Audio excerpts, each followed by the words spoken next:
तो हम लोग एक बार, है ना, फिर प्राचीन भारत पे हम लोग बात करने के लिए तैयार हैं। तैयार है ना आप सभी लोग? डर तो नहीं लग रहा प्राचीन भारत को लेकर के? हैं? हाँ, लगेगा। लगेगा, थोड़ा बहुत डर लगेगा, तभी तो याद रहेगी चीजें, है ना। तो हम लोग कल वाली क्लास में ऑलमोस्ट हड़प्पा पे सभी बातचीत कर चुके थे हम लोग, है ना। और जो मेन चर्चा कल हुई थी वो हम लोगों ने बात की थी सोसाइटी के ऊपर, ठीक है। रिलीजन, कला में हम लोगों ने नगर नियोजन स्थापत्य कला पे बात हुई थी और मूर्ति कला पे बात हुई थी। साथ साथ कुछ कुछ हम लोग एग्जाम्पल्स वगैरह भी देखते चल रहे थे, है ना। जैसे कांसे की नर्तकी बहुत फेमस मूर्ति है, दाढ़ी वाले व्यक्ति की मूर्ति। जैसे मैं दाढ़ी वाला बोलूं तो सब अपनी अपनी दाढ़ी की तरफ ध्यान मत दीजिएगा, है ना। दाढ़ी वाले व्यक्ति की मूर्ति, ठीक है। मूर्तियों की बात हो रही, वो भी बहुत फेमस मूर्ति है ना। और अब ऑलमोस्ट चीजों को हम लोगों ने पढ़ ही लिया है। हड़प्पा में भी पढ़ने का एक लोकप्रिय तरीका क्या रहा है मैं बताऊं आपको, ठीक है। हड़प्पा में भी पढ़ने का एक लोकप्रिय तरीका ये रहा, जैसे जो स्टूडेंट्स पहले से थोड़ा बहुत पढ़ते रहे होंगे ऑब्जेक्टिव के लिए, जैसे मान लो उन्होंने लिखा एग्जाम्पल के तौर पे मोहनजोदड़ो, है ना। तो अब वो शुरू कर देते हैं कहानी। 1922 में आर.डी. बनर्जी ने इसका उत्खनन किया, सिंध नदी के तट पर है, ठीक है। इसके दुर्ग से हमें ये चीजें मिली हैं, ठीक है। मतलब ऐसे वन बाई वन जब शुरू होता है तो इसके दुर्ग से हमें यहाँ से कपड़े का साक्ष्य मिला है, यहाँ से हाथी दांत का साक्ष्य मिला है, यहाँ से मेसोपोटामिया की बेलनाकार मुहर मिली है, ठीक है। मतलब ऐसे वन बाई वन वो यहाँ से सर्वाधिक मुहरों का प्रमाण मिला है, यहाँ से एक योगी की मुद्रा में मुहर मिला है। मतलब वो एक लिस्ट बना लेते हैं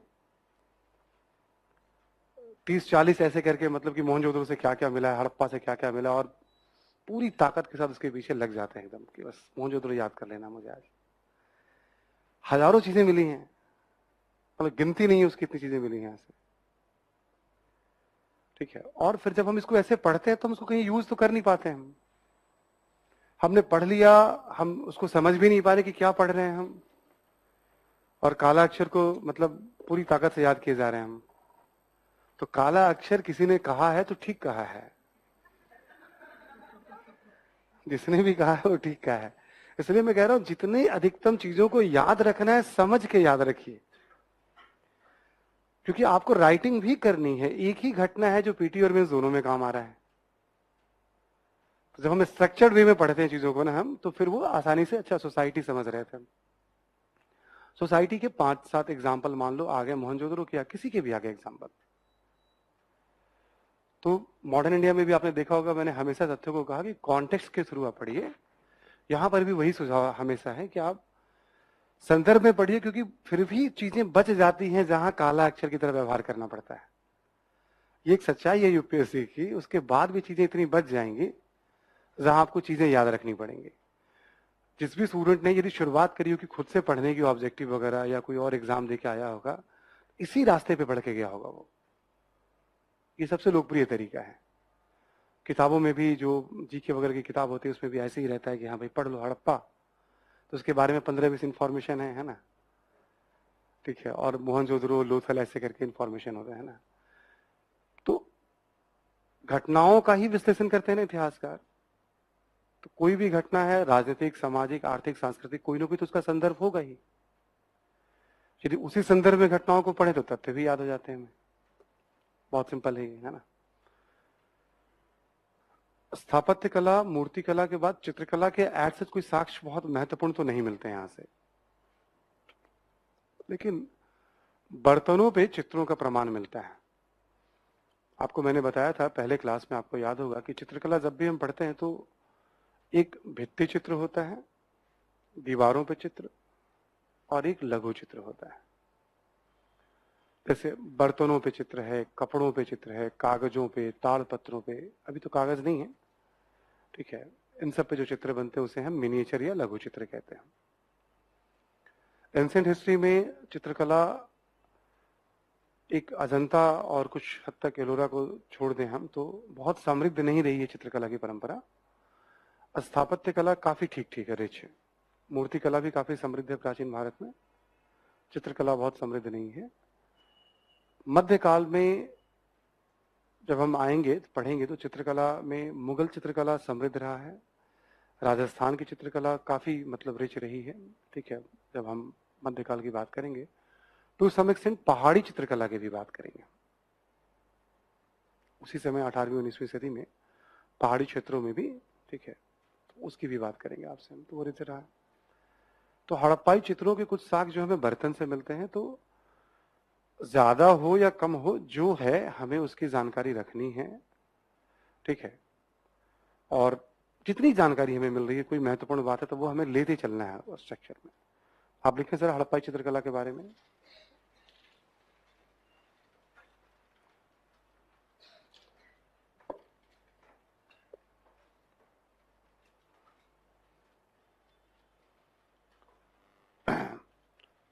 देखिए हड़प्पा कालीन चित्रों के साक्ष्य, हड़प्पा कालीन चित्रों के साक्ष्य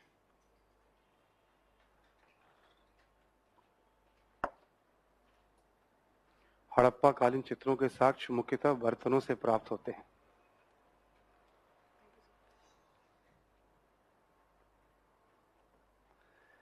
मुख्यतः बर्तनों से प्राप्त होते हैं।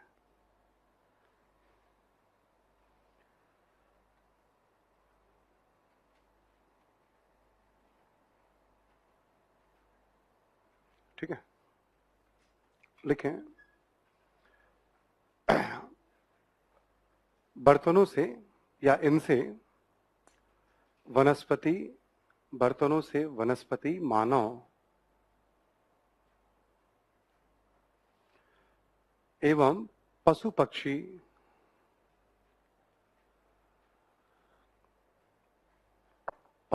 इत्यादि के चित्र मिलते हैं। पशु पक्षी इत्यादि के चित्र मिलते हैं। ठीक है, कुछ प्रमुख उदाहरण लिख लें आप यहां पे, प्रमुख एग्जाम्पल देखें। जैसे हड़प्पा से प्राप्त एक मछुआरे का चित्र, हड़प्पा से प्राप्त एक मछुआरे का चित्र,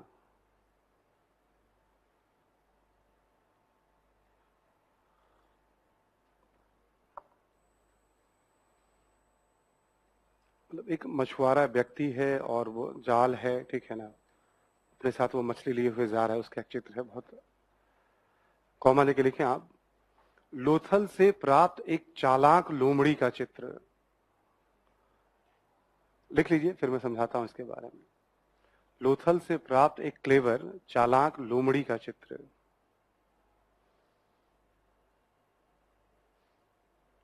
अब कई बार ऐसे ऐसे सवाल आते हैं किसी बैच में, सर ये कैसे पता चला कि लोमड़ी चालाक ही थी। पंचतंत्र में एक कहानी है कौवा और लोमड़ी की, है ना।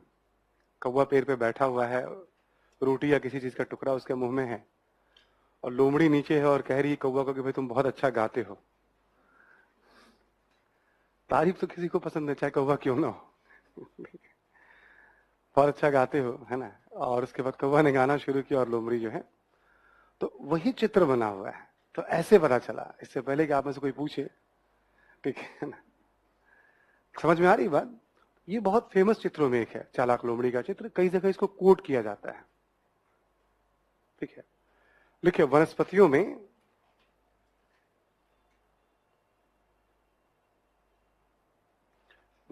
में पीपल, नीम इत्यादि के चित्र,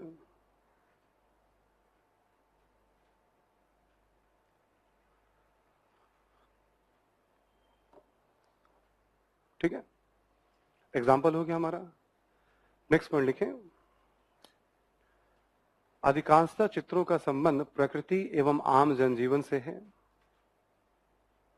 अधिकांशतः चित्रों का संबंध प्रकृति एवं आम जनजीवन से है।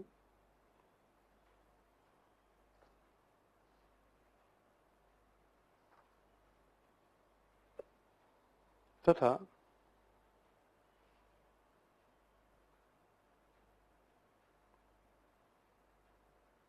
लाल एवं काले रंग का प्रयोग किया गया है।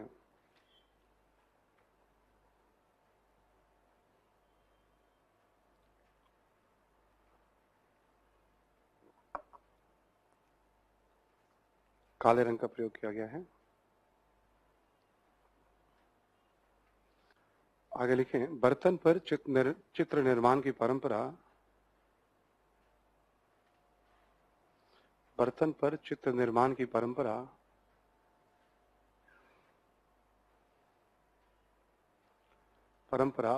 परवर्ती कालों में तथा आज भी देख सकते हैं।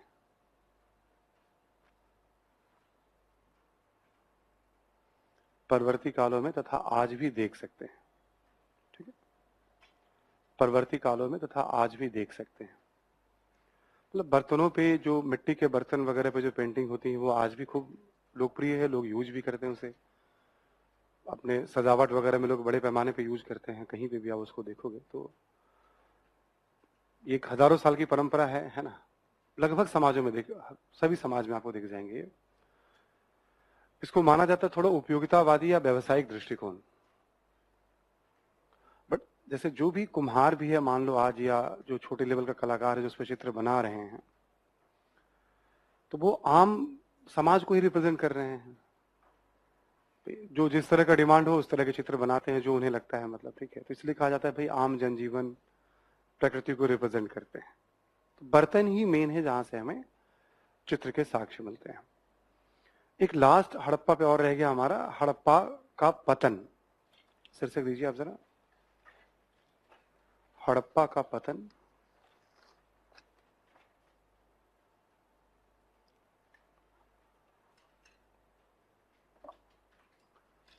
अब हड़प्पा के पतन को लेकर के आपने क्लास के स्टार्ट में ही आपको कहा था कि हड़प्पा के पतन को लेकर के हमने क्लास के स्टार्ट में ही कहा था आपको कि जो चीजें हमें जानकारी मिली हैं वो है तो पतनग्रस्त अवस्था में। जैसे वहां ना तो लोग रह रहे हैं ना बसावट है, मतलब कि जो मकान इमारतें सब क्षतिग्रस्त अवस्था में है। उसको देख करके ये अनुमान लगाया गया है कि भाई इस तरह का जीवन चूंकि काफी ऑर्गेनाइज है, किलोमीटर्स में बहुत अच्छी संरचनाएं बनी हुई हैं, तो किलोमीटर में बहुत अच्छी ऑर्गेनाइज संरचना और लोग न रह रहे हो तो ये चौंकाने वाली बात हो जाती है अपने आप में भी, है ना। तो कैसे पतन हुआ इसको लेकर के भी बहुत तरह तरह के मत है। जैसे जैसे दौर होता है वैसे वैसे अनुसंधान होते रहते हैं इसमें। पतन का भी अपना एक इतिहास लेखन है ना, कि कैसे इवॉल्व किया पतन की थ्योरी। हमें बस इतना जानना है, मेंस का इसका कोई रिलेशन नहीं होगा, ऑब्जेक्टिव के मकसद से, कि दो तरह के दृष्टिकोण हैं इसमें। एक दृष्टिकोण कहता है कि अचानक पतन हुआ, अचानक या आकस्मिक पतन हुआ। ठीक है, जैसे रीजन दिया जाता है बाढ़ के कारण पतन हुआ, भूकंप के कारण पतन हुआ, नदी मार्ग में परिवर्तन, लिखते चलिएगा, नदी मार्ग में परिवर्तन के कारण पतन हुआ, आग लगने के कारण,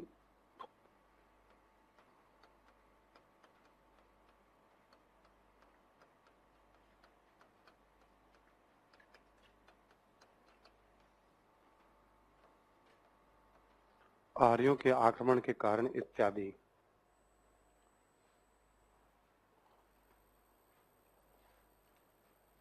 आर्यों के आक्रमण के कारण इत्यादि।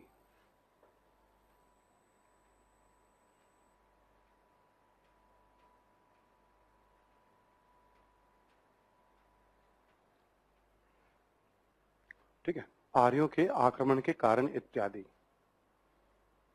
एक तरफ लिख लीजिएगा आकस्मिक या अचानक पतन। सबके ना कोई हिस्टोरियन है या आर्कियोलॉजिस्ट हैं जिन्होंने मत दिया है, वो भी आपके काम का नहीं है। ठीक है, जैसे डीपी अग्रवाल एवं सूद ने कुछ कहा, ठीक है, आर एस शर्मा जी का अपना कोई व्यक्तिगत मत हो सकता है इसके ऊपर, है ना। ऐसे और भी अमलानंद घोष का अपना कुछ मत हो सकता है। बहुत जो इसमें हिस्टोरियन काम करते हैं, जिन्होंने मौलिक तौर पे काम किया है। एक बहुत जेन्युइन रीजन माना जाता है कि भाई नदी के किनारे हो तो बाढ़ की संभावना हमेशा बनी रहेगी। ठीक है, एक रीजन माना जाता है। ये भी एक रीजन माना जाता है कि समय के साथ साथ प्राकृतिक कारणों से नदी मार्गों में भी परिवर्तन। बट इसका काउंटर आर्गुमेंट ये होता है कि ठीक है, बाढ़ की संभावना है तो इतने सारे शहर हैं, क्या सब में एक ही साथ बाढ़ आ गया? ऐसा कोई प्रमाण नहीं मिलता है कि एक ही साथ बाढ़ आया हो। और लगभग जो अनुसंधान होते हैं, जो काल निर्धारण होता है, ठीक है, जिसमें एक जो कार्विन 14 के बारे में आपने सुना होगा, C14 मेथड करके है, एक वैज्ञानिक तरीका है काल निर्धारण का। ठीक है, बहुत एक्यूरेट तो नहीं होता है वो भी, बट लमसम एक ठीक अनुमान लग जाता है उससे। तो ऐसा नहीं कि सब जगह पतन सब जगह एक ही समय लगभग हो रहा है। 100 वर्षों के अंतराल में लगभग सभी शहरों का नदी मार्गों में परिवर्तन भी तो धीरे धीरे होता है, बहुत ऐसा नहीं कि, और कभी अचानक से भी होता है तो कुछ ही नदियों में होगा, बहुत सारी नदियां हैं। ठीक है, तो दूसरे रीजन को भी काउंटर आर्गुमेंट होते हैं। आग भी ऐसा नहीं क्योंकि एक ही साथ सारे शहर में लग जाएंगे, लग सकते हैं, लगने के प्रमाण मिलते भी हैं। आर्यों के आक्रमण के बारे में थोड़ा मैं बताऊं, इसको लेकर के एक अच्छा खासा विवाद है भारतीय इतिहास में, और आजकल तो ये विवाद थोड़ा और चर्चा में है बहुत ज्यादा, है ना। कि ऐसा माना जाता है कि मध्य एशिया से, खास करके जो कॉकेकस पर्वत के नीचे वाला इलाका है, एशिया इलाका है, वहां रहने वाले खानाबदोश समूह का दुनिया के अलग अलग हिस्से में माइग्रेशन हुआ, इवन यूरोप में, ईरान में, भारत में। और उनको लेकर के आर्य शब्द, कि भाई वो आर्य थे और उन्होंने यहाँ आक्रमण किया, घुड़सवार अच्छे थे, ठीक है, लड़ने में लड़ाके बहुत अच्छे थे, है ना, और उनके आक्रमण के कारण ऐसा पतन हुआ होगा।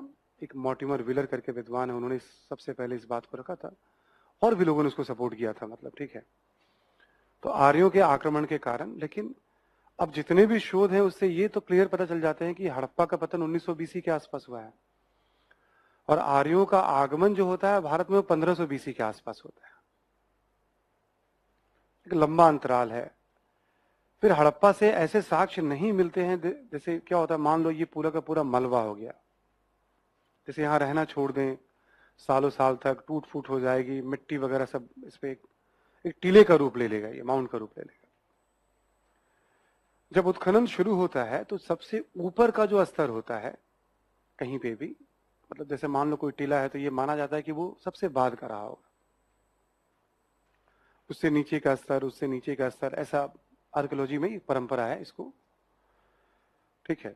तो हड़प्पा के ऊपर के या किसी भी स्थल से ऐसे प्रमाण नहीं मिलते हैं ना, जैसे कोई भगदड़ मची हो, कत्लेआम हुआ हो, जैसे हड्डियों के साक्ष्य मिलते हैं, तो हड्डियों पे कम से कम हथियार वगैरह के साक्ष्य तो मिलेंगे, कट के निशान वगैरह ऐसे मिलते नहीं, बहुत कम मिलते हैं। और भी आधारों पे इसको बहुत उतना महत्व नहीं दिया जाता है। ये माना जाता है कि हो सकता है इनमें से कुछ कारणों ने, सभी कारणों ने अलग अलग समय में हड़प्पा सभ्यता को नुकसान पहुंचाया। एक जो दूसरा कारण माना जाता है अब, क्रमिक पतन, ग्रेजुअल डिक्लाइन, और ये माना जाता है पर्यावरण असंतुलन।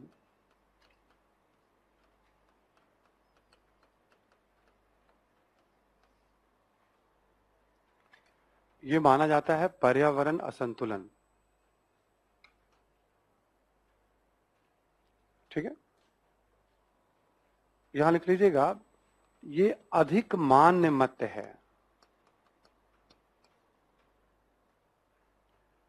ठीक है, पर्यावरण असंतुलन के बारे में लिख लेंगे आप, ये अधिक मान्य मत है, स्वीकार्य मत है।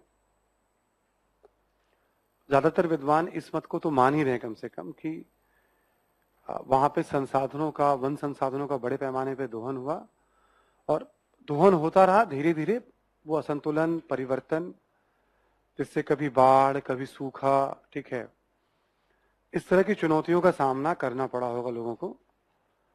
और मजबूरन जो शहरों में सरवाइव करने के लिए जो चीजें चाहिए होंगी वो सब धीरे धीरे नष्ट। तो 100-50 वर्षों के अंतराल पे जो लोग शहरों में रहते थे आसपास के ग्रामीण क्षेत्रों में फिर वो ये हो सकता है। थोड़े समय के लिए कोरोना का जो खौफ था उसमें एक बात सामने आने लगी थी कि शहर में रहना अब नहीं चाहिए। जो लोग लगातार शहर में रह रहे हैं उनकी बात कर रहा हूं, हम अपने जैसे लोगों की, ठीक है। मतलब विशुद्ध तो ग्रामीण पृष्ठभूमि वाले ही हैं हम लोग, बट अब रह गए पीछे, दिल्ली में तो रह गए वाली बात है, ठीक। बट एक बार मन में आने लगा था बहुत लोगों को,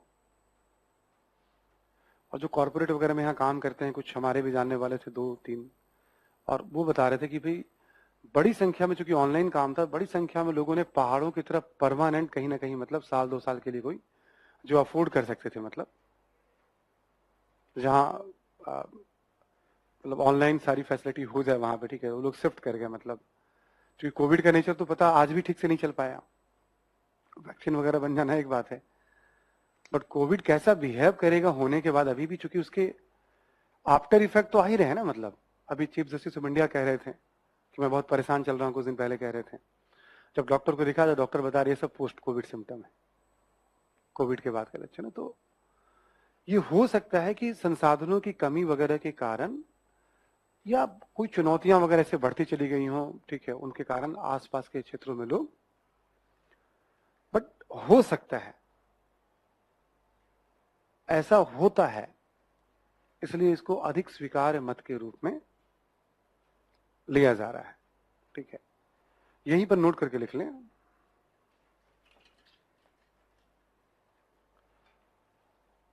शहरों के पतन के साथ साथ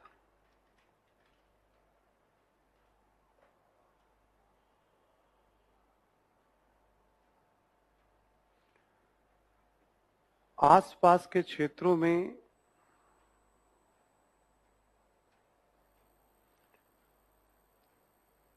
ग्रामीण संस्कृतियों के अस्तित्व के साक्ष्य मिलते हैं।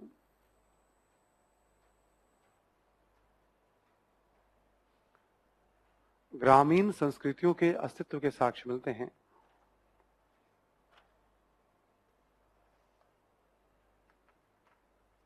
अस्तित्व के साक्ष्य मिलते हैं।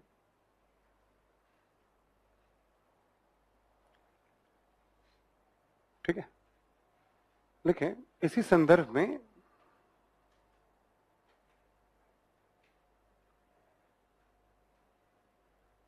संस्कृति की निरंतरता पर बल भी दिया जा रहा है। इसी संदर्भ में संस्कृति की निरंतरता पर बल भी दिया जा रहा है।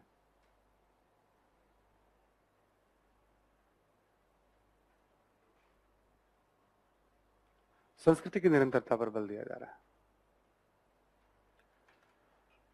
कहने का मतलब है जो शहरी विशेषताएं थी वो गायब हो गई, बट आसपास ग्रामीण संस्कृति जो है, मोहनजोदड़ो, चान्होदड़ो, हड़प्पा, कालीबंगा, सभी स्थलों के आसपास ग्रामीण संस्कृतियों के अस्तित्व के साक्ष्य वैज्ञानिक तौर पे, ठीक है। तो इस पे बल दिया जाता है। ऐसे बताने का मकसद क्या, एक तो सामान्य एक जानकारी भी हो गई हमारे पास, क्योंकि हड़प्पा बहुत महत्व रखता है नॉर्मली भी, हम दुनिया में इसे हम हर जगह मतलब बताते भी हैं, मतलब पूरी दुनिया वालों को हम, ठीक है, कि भाई हम बहुत पुरानी सभ्यता संस्कृति वाले देश हैं। दूसरा एक जानकारी के लिए भी कि पतन का क्या सेंस था, ऑब्जेक्टिव वगैरह में ना ऑप्शन, जैसे हड़प्पा के संदर्भ में निम्नलिखित कथनों पर विचार करें, तो कोई हो सकता है एक आधा ऑप्शन इससे पूछ ले, ठीक है। वो सेंटेंस फ्रेम करने वाली बात होती है, एग्जामिनर कैसे फ्रेम कर रहा है, तो इस तरह से। अदरवाइज अलग से कोई बात मेंस में तो आने की कोई संभावना है नहीं इसकी, ठीक है। आ भी गया तो इतना ही ध्यान रखिएगा, और आर्य शर्मा वाली किताब, इससे ज्यादा कुछ मत करिएगा, सारे पॉइंट्स हैं इसके अंदर जो पॉइंट्स होने चाहिए। अब चूंकि हड़प्पा पे भी चर्चा हो गई, हम लोगों ने पाषाण काल पे भी बात कर लिया, 2 महत्वपूर्ण टॉपिक है हमारे, है ना। कुछ प्रश्नों को जरा एक बार लेते हैं, हड़प्पा से काफी सारे प्रश्न समझ में आएंगे। ये बात तो सभी को समझ में आ रहा है ना कि ये जो पूरा का पूरा टॉपिक पढ़ रहे हैं, पूरा पूरा तात्विक साक्ष्यों के आधार पर पढ़ रहे हैं, उत्खनन में जो चीजें प्राप्त हुई उसके आधार पर पढ़ रहे हैं, क्लियर ना। हाँ बताइए।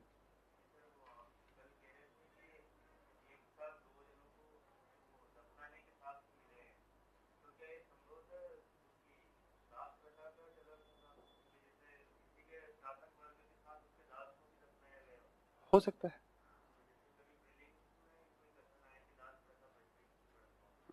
मैं रिपीट करता हूं, जैसे मान लो 2 व्यक्तियों को दफनाया गया, तो ये भी तो हो सकता है कि माली के साथ दासों को दफनाया गया हो। प्रीलिम्स में ऐसा क्वेश्चन है कि क्या दास प्रथा प्रचलित थी? ठीक है, ऐसा नहीं आएगा। जैसे महिला पुरुष हो तो क्या सती प्रथा प्रचलित थी? ऐसा बिल्कुल नहीं आएगा, ऐसा कंफ्यूजन क्रिएट नहीं होगा। ठीक है, तो वो संभावना है, मेंस राइटिंग में लोग इसको यूज कर सकते हैं कभी। ठीक है, हाँ, अब आप लिखे जरा क्वेश्चन के बारे में कुछ।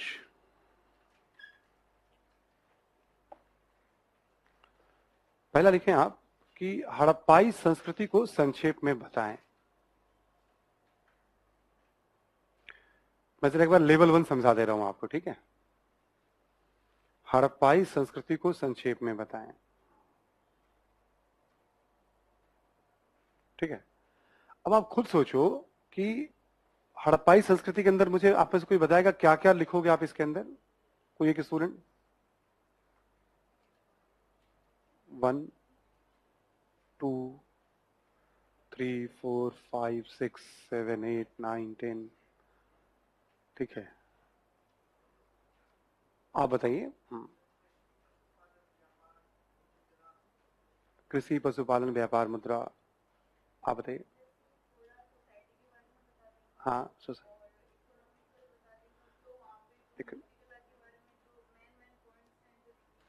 वो बता देंगे, गुड। और इधर से कोई? हाँ, ठीक है।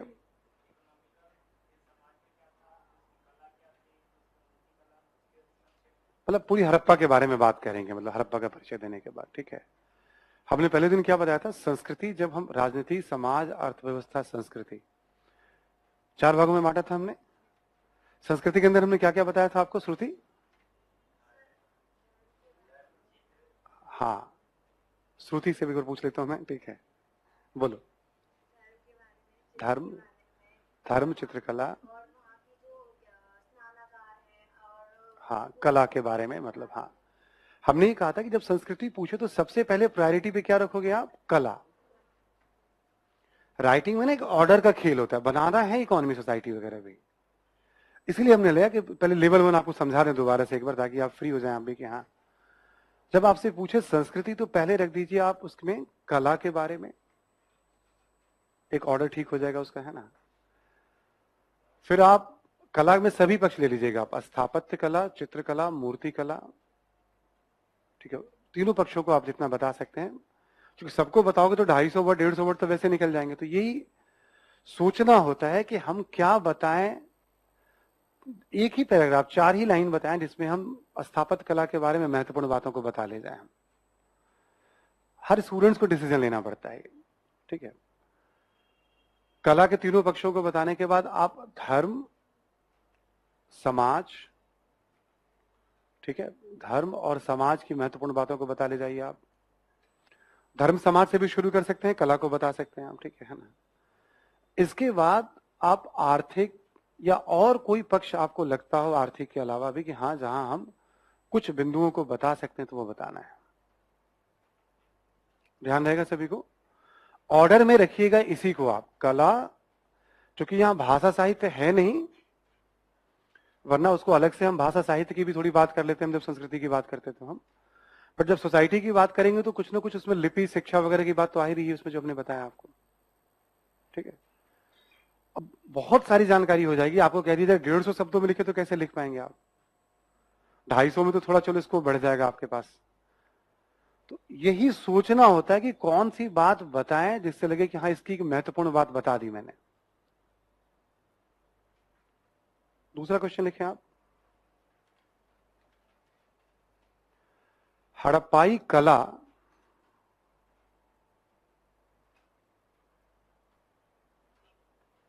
हड़प्पाई कला के बारे में संक्षेप में बताएं।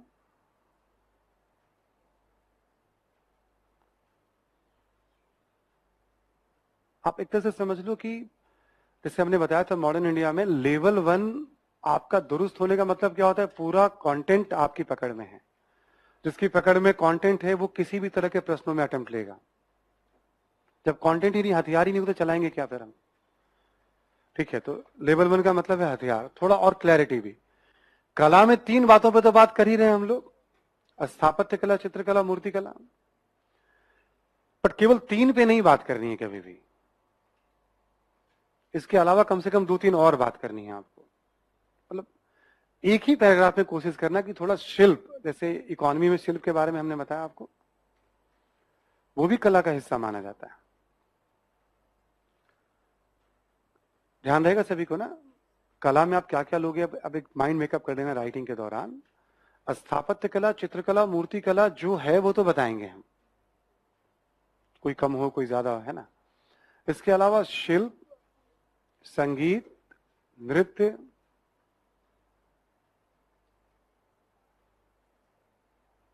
ठीक है, संगीत, नृत्य, है ना, ये सब भी हम कला में हम। अब जैसे हड़प्पा में नृत्य का प्रचलन था, कांसे की नर्तकी से पता चलता है, एक रेफरेंस हो गया। ढोलक, वीणा इत्यादि के साक्ष्य मिलते हैं, निश्चित रूप से वाद्य यंत्र का भी प्रचलन रहा होगा। बड़ी संख्या में हमें शिल्पों के प्रमाण, ठीक है, चाहे वो इमारतों का निर्माण हो या कपड़ों का हो या हाथी दांत हो या मन के मोहरे, है ना, मतलब, ठीक है, उसका एक व्यावसायिक महत्व होता है शिल्पों का अपना, ठीक है। कला जब हम वर्ड यूज करते हैं आर्ट, तो इसका जो सिंपल सेंस होता है वो होता है क्रिएशन, सृजन। पहले बेसिक बात एक बार फिर बैठा लें दिमाग में, कला का मतलब क्या होता है, सृजन, क्रिएटिविटी की बात करते हैं। जैसे बोलचाल की भाषा में कहते हैं कि भाई बहुत सारे नेता हैं, उनको मतलब भाषण देने की कला आती है उन्हें। यस क्या नाम है तुम्हारा? पंकज ने बोला यस, एकदम अंदर से बोला, ठीक है, बहुतों को भाषण देने की कला आती है ना, ठीक है। अब कहीं भी देखोगे वर्ड यूज होता है तो क्रिएटिविटी के सेंस में होता है वो कला जब हम करते हैं ना। अब क्रिएटिविटी के भी 2 पक्ष होते हैं बेसिक। एक होता है किसी चीज का सौंदर्य, जैसे कोई चित्र हम बना रहे हैं तो उसकी हो सकता है व्यवसायिक सौंदर्य उसका हो, मतलब, ठीक है ना, कोई इमारत बना रहे हैं उसका एक सौंदर्य वाला पहलू होता है। तो जब भी हम कला की बात करते हैं हम, तो कला यानी सृजन, और 2 तरह से इसको देखते हैं हम, सौंदर्य बोध के सेंस में भी लेते हैं इसे हम, और उपयोगिता के सेंस में भी लेते हैं। जैसे कपड़े जो बनाए जाते हैं ये भी तो आर्ट है भाई, इतने सारे डिजाइनर इसमें काम करते हैं, कंपनियां बनाती हैं अलग अलग फिटिंग के कपड़े, है ना, अच्छा दिखे। आप देखोगे स्पेसिफिक बहुत सारे डिजाइनर मतलब काम कर रहे होते हैं ना, उसकी उपयोगिता भी है, व्यवसायिक महत्व भी है उसका, है ना। तो सौंदर्य बोध के लिए भी होता है, ठीक है।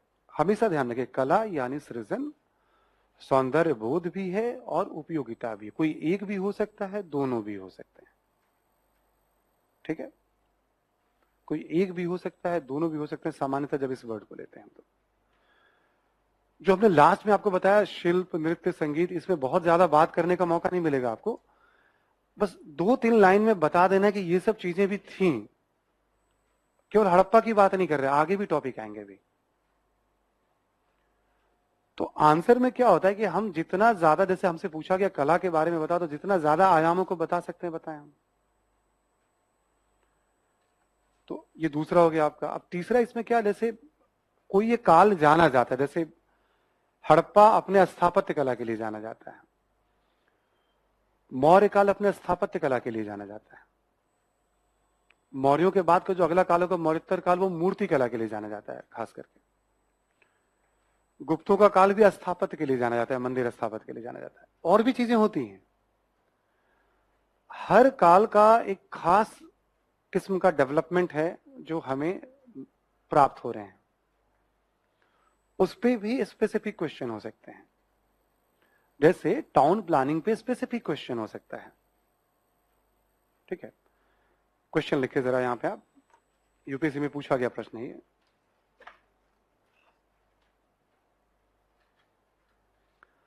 सिंधु घाटी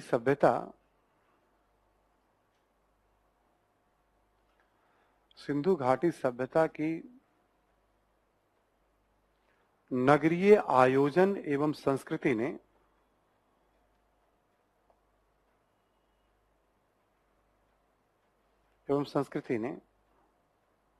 किस सीमा तक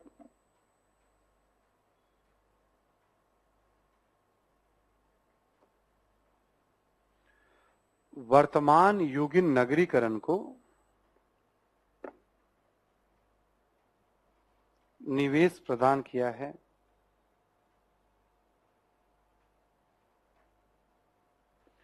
वर्तमान युगीन नगरीकरण को निवेश प्रदान किया है। इनपुट चर्चा कीजिए।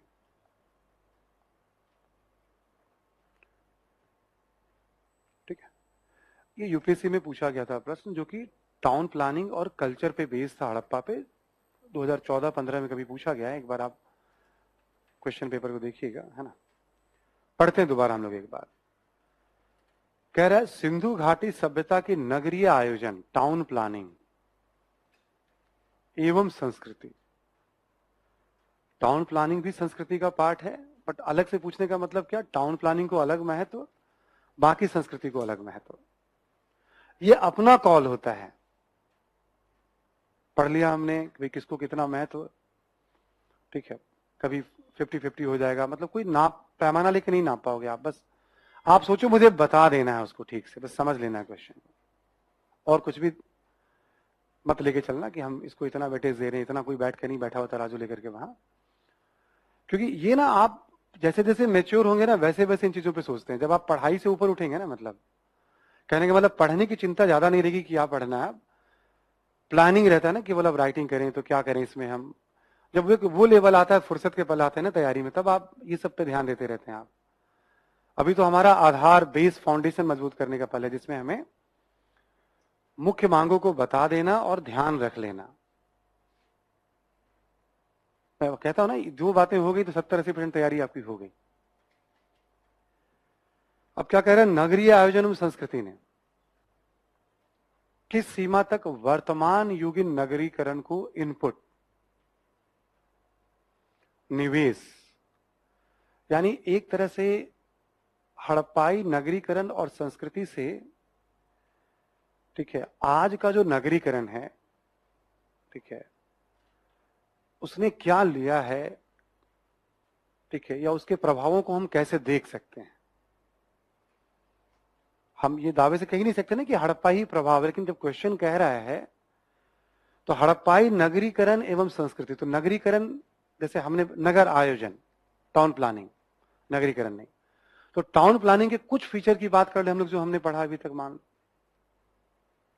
जैसे आप देखोगे कि भाई पूरा का पूरा शहर ही नियोजित तरीके से प्लान वे में बसाया जा रहा है। एक, मकानों की बनावट को देखें हम। दो, जल निकासी व्यवस्था को देखें हम।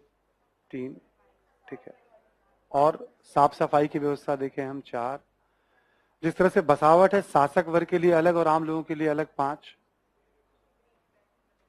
ठीक है, एक एक हो गई इस तरह की बात, मतलब मोटे तौर पे, है ना। कोई भी इसमें से 2-3 बार ध्यान तो आ ही जाएगी काम पे जब हम लिख रहे हैं तो हम। इसके अलावा संस्कृति की बात करें हम, वो चीजें जो आज हमारे शहरीकरण में हमें, तो हम देख सकते हैं कि भाई आज जो एक विविधता युक्त समाज है हमारे, ठीक है ना, जो शांति प्रिय समाज है हमारा, जो सहिष्णु समाज है हमारा, हम सोसाइटी से हमने कुछ पॉइंट निकाल लिया हमने, ठीक है। और आप देखोगे शहर जो होते हैं गैर कृषि कार्यों वाली गतिविधियों में होते हैं। आप अर्थव्यवस्था से कुछ पॉइंट हमने निकाल लिया कि आज भी शहर जो होते हैं वो मतलब शिल्प एवं अन्य आर्थिक गतिविधियों के केंद्र के रूप में, और शहर जो होते हैं वो कुछ कलात्मक गतिविधियों के केंद्र भी होते हैं। मतलब आपको लगा कि भाई इसको बनते हैं मूर्ति कला चित्रकला के लिए, तो पॉइंट लो, नहीं बनते तो जबरदस्ती मत करो आप। समझ में आ रही है बात। हम हर सेगमेंट पे एक बार सोच लेंगे कि यहां की कोई चीज हमें दिख रही है क्या। इसको कहते हैं प्रोसेसिंग। जब हम कुछ सर्च करते हैं तो मोबाइल प्रोसेस करता है ना, उसको प्रोसेस करके हमारे सामने रहता है। क्वेश्चन आया तो क्वेश्चन को हमने, ठीक है भाई, नगरीय आयोजन एवं संस्कृति ऐसी क्या क्या चीजें हैं जो आज हमारे शहरी जीवन में, नगरीकरण में हम, और भी सब्जेक्टिव है ना, और पॉइंट्स हो सकते हैं। हमने 7-8 पॉइंट्स बताए। मैं आपको कहता भी आ रहा हूं बार बार कि वहां पे जब भी कोई ऐसा क्वेश्चन आता है तो 4-5 पॉइंट्स भी सही दिशा में हिट हो गया ना, तो 4 से 8 पॉइंट्स, मतलब एक मिनिमम मैं मान के चलता हूं 4 पॉइंट किसी क्वेश्चन में हो, 8 या उससे अधिक पॉइंट ले जाइए तो बहुत अच्छी बात है। ये भी मेरा अपना आइडिया, मैं आपको कॉन्फिडेंस देने के लिए कहता हूं कि 4 बातें ठीक से बता पा रहे हो क्या आप, 2 इधर से 2 इधर से। समझ में आ रही बात? क्योंकि एक बार ट्रैक हम ठीक से बताने लगते हैं ना, तो हम जब सोचते हैं, अभ्यास करते हैं, तो और चीजें निकलने लगती हैं। इसलिए मैं हमेशा एक रेखा खींचता हूं कि 4 से 8 पॉइंट के बीच में आप, कोई आइडियल नहीं होता है ये, बट ये मुझे पता है कि 4 पॉइंट्स भी वहां ठीक से सही दिशा में लिखना एक बहुत बड़ी बात हो जाती है। तो ये सवाल यूपीएससी में पूछा, आप देखो इसमें भी थोड़ा एप्लीकेशन जैसे उन्होंने दे दिया। अब इसको कोई भी जो आर एस शर्मा की किताब पढ़ के जाए, छठी वाली एनसीईआरटी पढ़ के जाए और सोचने वाले स्टूडेंट होगा तो वो भी लिख देगा, इसके लिए वो टेक्निकल ज्ञान की जरूरत नहीं है। 2 तरह से प्रश्न पूछे गए हैं कल्चर में, एक जहां कुछ इंफॉर्मेशन की जरूरत पड़ रही है। अच्छा, हम जो कॉन्फिडेंस दे रहे हैं कि नहीं बहुत ज्यादा ना भी पता हो तो आप लिख देंगे, क्योंकि अब आप समझ रहे हैं उसको तो आप लिख सकते हैं। तो एक बार तो पढ़ना है ही ना, समझने के बाद ही तो ये कॉन्फिडेंस आता है कि ठीक है अब ज्यादा पढ़ने के लिए दिमाग लगा के लिखना था इसमें। समझ में आ रही बात सभी को ना? जैसे एक क्वेश्चन ये पूछा, अभी एक और क्वेश्चन लिखे आप, हड़प्पा पे ही पूछा गया।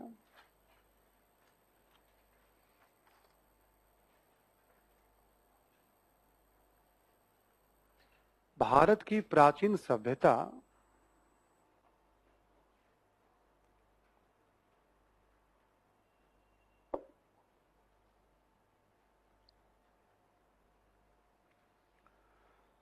मिस्र, मेसोपोटामिया एवं मिस्र, मेसोपोटामिया एवं ग्रीस की सभ्यताओं से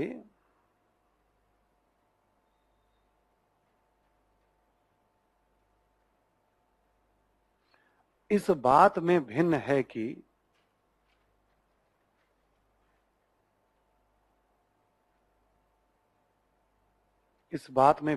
कि भारतीय उपमहाद्वीप की परंपराएं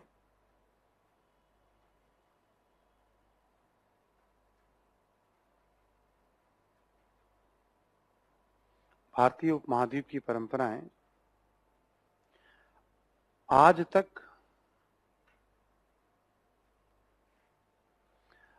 तक भंग हुए बिना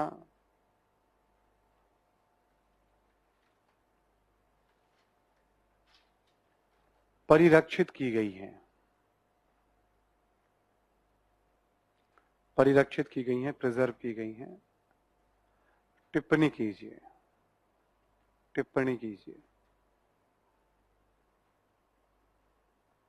ठीक है, अब एक बार फिर दोबारा क्वेश्चन पढ़ेंगे और साथ साथ इसकी अंडरस्टैंडिंग बनाते हैं हम लोग। ये भी यूपीएससी में ही पूछा गया है, 13 के बाद ही कभी 16, 17, 18 में देख लीजिएगा, है ना। क्वेश्चन है भारत की प्राचीन सभ्यता। तो अभी अंडरस्टैंडिंग वाली बात है कि हड़प्पा सभ्यता की बात हो रही है। क्लियर सभी को ना? प्राचीन सभ्यता वही है हमारी। मिस्र, मेसोपोटामिया एवं ग्रीस की सभ्यताओं से इस बात में भिन्न है। मिस्र और मेसोपोटामिया को समकालीन और ग्रीस की सभ्यता को थोड़ा कनिष्ठ समकालीन। बट हमारे सिलेबस में भारतीय संस्कृति को पढ़ने के लिए कहा गया, मिस्र, मेसोपोटामिया और ग्रीस नहीं। इसलिए बिल्कुल घबराहट नहीं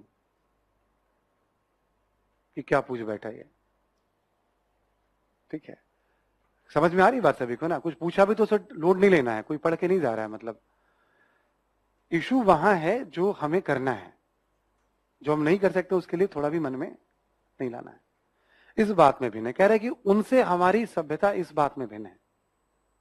पूछ भी नहीं रहा बहुत कुछ, उनकी सभ्यता रही कि नहीं रही पता नहीं, तो कह रहे हैं कि भाई इस बात में भिन्न है कि भारतीय उपमहाद्वीप की परंपराएं, यानी हमारी सभ्यता की परंपराएं, सिंपल सा क्वेश्चन है, हमारी सभ्यता की परंपराएं भंग हुए बिना आज भी मौजूद।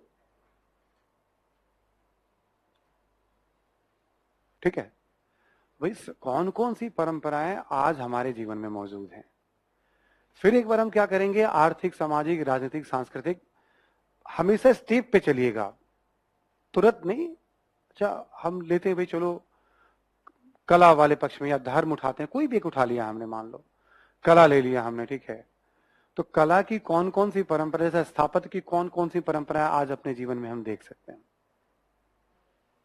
ठीक है। एग्जाम्पल के तौर पे तो नियोजित शहर हो गए, साफ सफाई की व्यवस्था, जो वही बात दोबारा हमने बताई आपको, उसमें से कोई दो चार बातें आ गई। मूर्ति कला की कौन कौन सी परंपरा, हम मिट्टी की मूर्तियां हमने क्या कहा, हर युगों में मौजूद है ना, कह सकते हैं हम।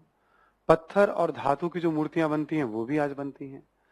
और एक तो द्रव मोम विधि तो आज भी प्रचलित है। इसमें क्या ना, बहुत सारी बातें हो जाएंगी कहने के लिए आपके पास, ये सब डिसाइड, जैसे बहुत सारे जब पॉइंट्स आ गए आपके पास कहने के लिए, तो टाइम भी कम होता, तो सारी बात तो कह नहीं पाते हैं हम। तो पहली बार में हमें याद हो और हम समझ लें कि हमें क्या लिखना है, चाहे जितना लिख रहे हैं कोई बात नहीं। वो चीज कब ठीक होगा, जब आप पढ़ाई से, इस रेगुलर इस एक्टिविटी से मुक्त होकर के आप केवल राइटिंग वगैरह के लिए आप प्लान करेंगे।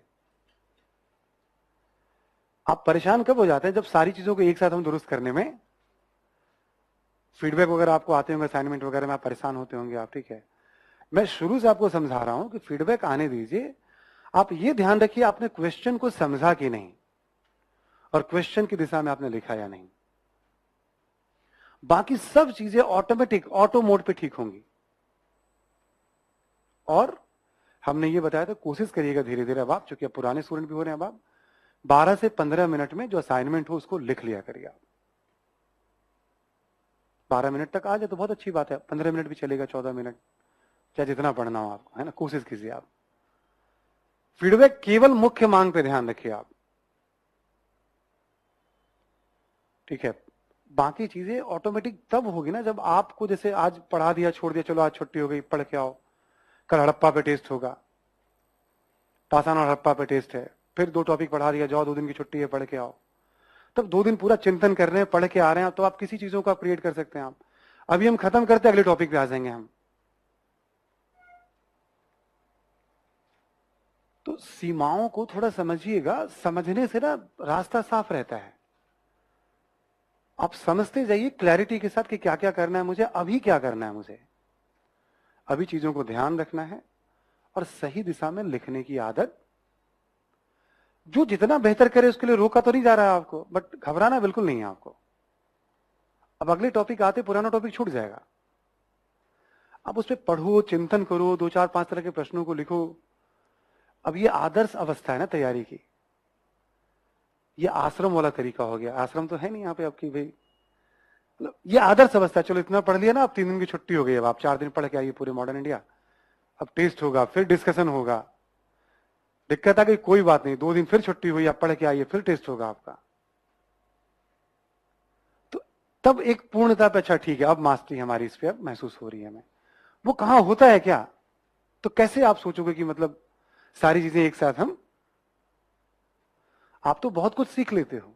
सौरभ बैठा हुआ है और बहुत सारे ऐसे कोऑर्डिनेटर हैं हमारे, मतलब ये लोग भी थोड़ा आपसे सीनियर वाली परंपरा में है, उतना भी सीनियर नहीं है, मतलब है, ठीक है ना।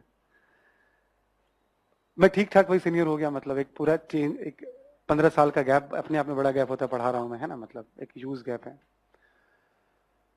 शुरू के 2 4 6 महीने, साल भर में कोई भी ऐसा नहीं जितना आप लोग लर्न कर लेते हैं आप। हमें तो साल 2 साल लग जाते थे एक पहले स्टार्ट करने में, मुहूर्त बनता था कि अच्छा पढ़ना। अभी पहले कोई सीनियर कहता था पढ़ के आओ ना, पहले तुम पढ़ी किताब नहीं पढ़ी, कुछ पूछ ऐसा दिया जो भाई मैच्योर होते तो कुछ ऐसा पूछ दिया, नहीं बता बेटा फिर से पढ़ के आओ एनसीईआरटी तुम। सीनियर ने कह दिया, कोचिंग तो कुछ ऐसी थी नहीं उस समय, जो थी साथ वाले सीनियर वाले एक आध 2 लोग शुरू कर रहे थे, जो आज मतलब दिखते हैं बड़ी कोचिंग के तौर पे वो लोग, ठीक है, मतलब है ना। तो वो सब सीनियर वीनियर थे हमारे यहाँ डीयू के ही, मतलब तो शुरू ही कर रहे थे। तो मुझे पता भी था कि भाई क्या असलियत ताकत है, क्या कमजोरी। तो ठीक है, अनुभवी बंदा होता तो कुछ पूछ लेता उससे, मतलब ऐसा रहता था, तो कोई कोचिंग वोचिंग कल्चर था नहीं। तो टाइम लगता ही है। ये प्रोसेस में हमने लर्न किया कि आप बहुत चीजों को सीखेंगे ना तो दिक्कत होती है। आप सब समझते जाइए, हर समझ को लिखते चलिए कि हाँ यहाँ ये बात बताई गई, ये बात बताई गई। क्योंकि जब आपका टाइम आपके पास होगा तब आप और बेटर तरीके से उसको प्लान करेंगे। अभी शुरू में ही बता दिया, फिर बीच में क्या होगा, 5-7 दिनों के बाद फिर कभी आप दुविधा में आएंगे आप। ठीक है, एक बार आपको याद दिला देता हूं मैं, उसके बाद फिर मैं आगे बढ़ता हूं मैं। क्लियर ना सभी को? इसी क्वेश्चन टॉपिक को मैं थोड़ा दोबारा घुमाता हूं। सिलेबस में क्या कहा गया है? प्राचीन काल से लेकर आधुनिक काल तक संस्कृति एवं विरासत। हमने क्या कहा था आपको कि आप टॉपिक पढ़ते जाइए, हर टॉपिक की विरासत को बस रुक के देखना है हमें कि हड़प्पा की कौन कौन सी चीजें बाद के कालों में या आज तक भी हमें दिखाई पड़ रही हैं। क्लियर सभी को? जैसे मान लो हमने कहा, इसी क्वेश्चन को मैं थोड़ा चेंज कर रहा हूं, जैसे हड़प्पा के हम आर्थिक पहलू की बात करें, हम कौन कौन सी चीजें हमें मतलब हम कह सकते हैं आज के संदर्भ में भी, फसलों का जो ज्ञान है वो है ही आज भी चला आ रहा है, मतलब मोटे तौर पे बहुत सारे शिल्पों का जो ज्ञान आप देखोगे, परिवहन के जो कुछ तौर तरीके हैं वो भी चले आ रहे हैं, शहरीकरण की वो सारी विशेषताएं आज भी आपको जीवन में दिख सकती हैं, है ना? एक बात कह रहे हैं, सामाजिक तौर पे आप देखोगे समाज में जो अलग अलग वर्ग होते हैं और विभिन्न वर्गों में भेदभाव की संभावनाएं जो हमें दिखाई पड़ती है, भेदभाव, ठीक है, ये देख सकते हैं हम, है ना? शाकाहार मांसाहार का जो प्रचलन होता है, वैज्ञानिक शिक्षा जैसी जो चीज हमें दिखाई पड़ रही है समाज में, ठीक है, और सहिष्णुता और इस तरह की बातें जो हम, ठीक है, कुछ बातें हमने ले ली है ना। धर्म के कई सारे पहलू को उठा सकते हैं हम, प्रकृति पूजा, या ठीक है, हम ये नहीं कह सकते कभी भी तो क्लियर, शुरू में ही क्लियर है तो देवी देवताओं की आराधना की, मतलब वो हिंदू धर्म ही था ये तो कह नहीं सकते ना हम, विशेषताएं मिलती हैं इसलिए हमने लिखाया था आपको, ठीक है। अग्नि को महत्व देना, अंतिम संस्कार की बहुत सारी विशेषताएं, नियोजन में उठा के देख लो आप, मूर्ति कला में, चित्रकला में, यानी आप बस सारे सेगमेंट को रख लो कि कौन कौन सी चीजें हमें दिखाई पड़ रही हैं। क्लियर सभी को ना? तो इसको हम कहते हैं हड़प्पाई विरासत, ठीक है। अब एंशिएंट हिस्ट्री के हर काल का, जैसे वैदिक काल अभी हम पढ़ लेंगे हम, तो वैदिक कालीन विरासत, मौर्य काल पढ़ेंगे तो मौर्य कालीन विरासत, सबको जमा कर देंगे तो प्राचीन भारतीय विरासत,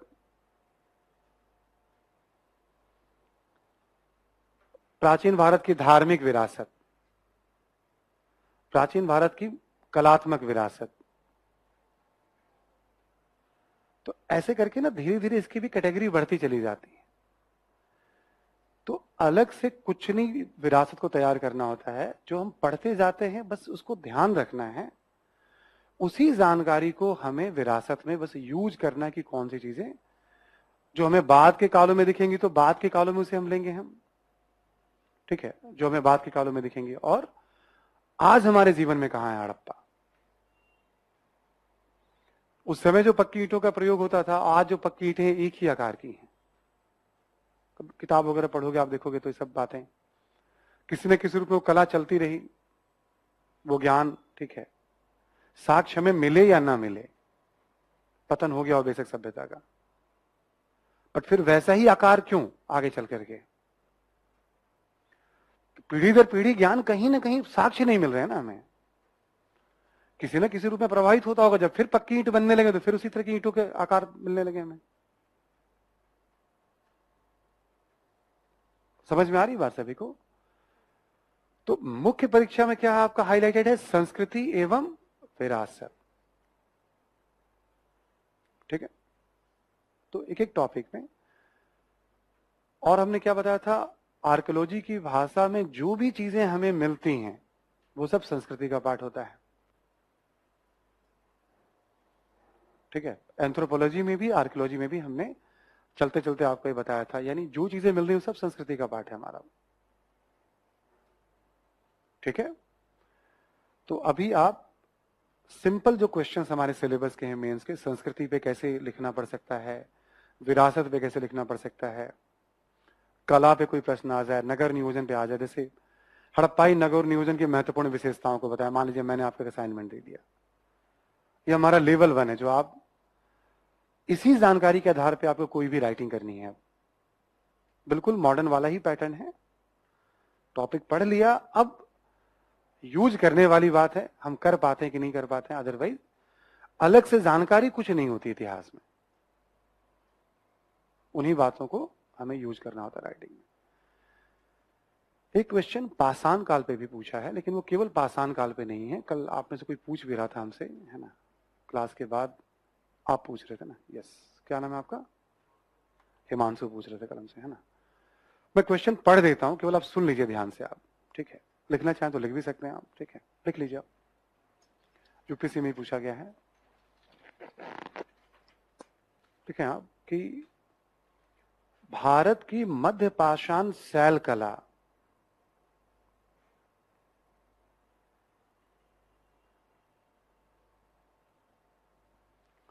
शैल कला यानी रॉक आर्ट, ठीक है। भारत की मध्य पाषाण, पूरा पाषाण नहीं, नव पाषाण नहीं, मध्य पाषाण शैल कला, ठीक है, न केवल उस काल के सांस्कृतिक जीवन को,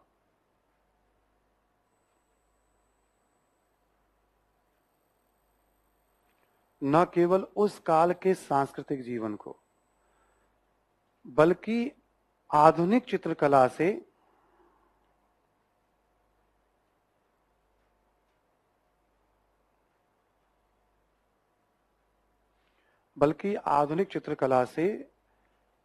तुलनीय, कंपेयर के सेंस में, तुलनीय परिष्कृत सौंदर्य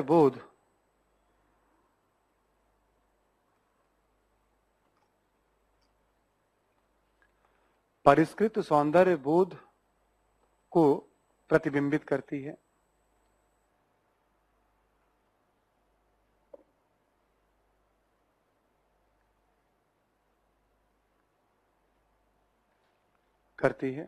इस कथन का समालोचनात्मक मूल्यांकन करें। इस कथन का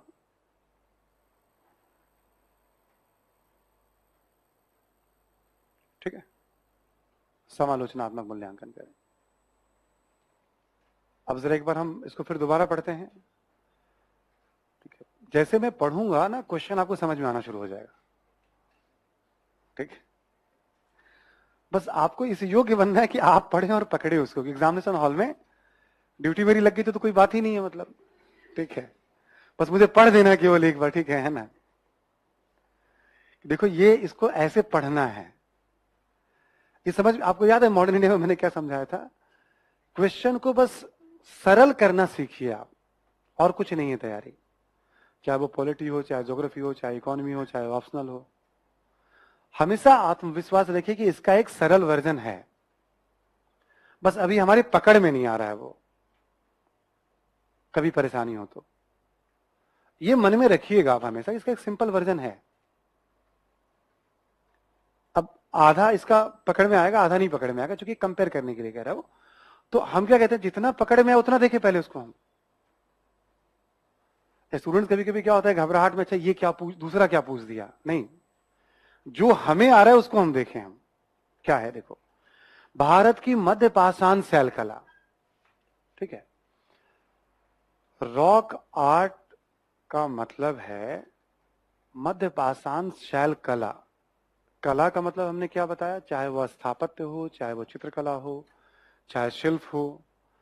मध्य पाषाण काल में शैल यानी पत्थरों की कला, रॉक आर्ट। या तो आपको पेंटिंग के एविडेंस मिलने हैं या पत्थर के उपकरण मिलने हैं, इसके अलावा कुछ मिलने से रहा आपको, ठीक है। तो वो जो चित्रकला मिल रही है हमें और पत्थरों के उपकरण मिल रहे हैं, उस काल की सांस्कृतिक जीवन को, तो पत्थरों के उपकरण और चित्रकला उस काल के सांस्कृतिक जीवन को समझने में एक तरह से, मतलब,